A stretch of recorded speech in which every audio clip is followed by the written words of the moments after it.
Christ Triumphant, December 20th, Daily Devotional by Ellen G. White. We are laborers together with God. For we are laborers together with God. Ye are God's husbandry. Ye are God's building. 1 Corinthians chapter 3, verse 9.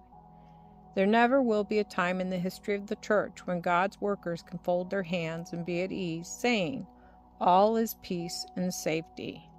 Refers to 1 Thessalonians chapter 5, verse 3. Then it is that sudden destruction cometh.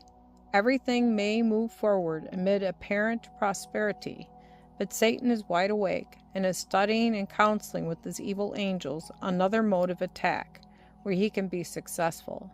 The contest will wax more and more fierce on the part of Satan, for he is moved by a power from beneath. As the work of God's people moves forward with sanctified, resistless energy, planting the standard of Christ's righteousness in the church, moved by a power from the throne of God, the great controversy will wax stronger and stronger and will become more and more determined.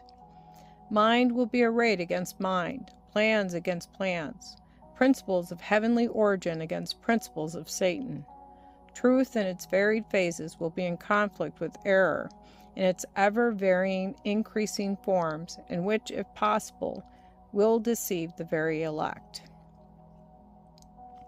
There is danger now of our losing sight of the important truths applicable for this period of time, and seeking for those things that are new and strange and entrancing. Many, if reproved by the Spirit of God through his appointed agencies, refuse to receive correction, and a root of bitterness is planted in their hearts against the Lord's servants who carry heavy, disagreeable burdens. They have not the moral courage to do the things that it is for their special benefit to do.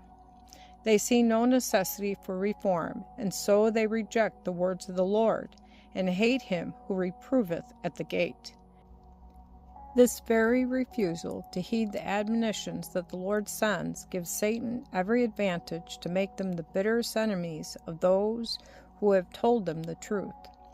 Our work must be an earnest one. We are not to fight as those who beat the air. The ministry, the pulpit, and the press demand people like Caleb, who will do and dare, people whose eyes are single to detect the truth from error, whose ears are consecrated to catch the words from the faithful watcher. And the Spirit from the throne of God will make itself felt upon a degenerate Christianity, a corrupt world, ready to be consumed by the long-deferred judgments of an offended God.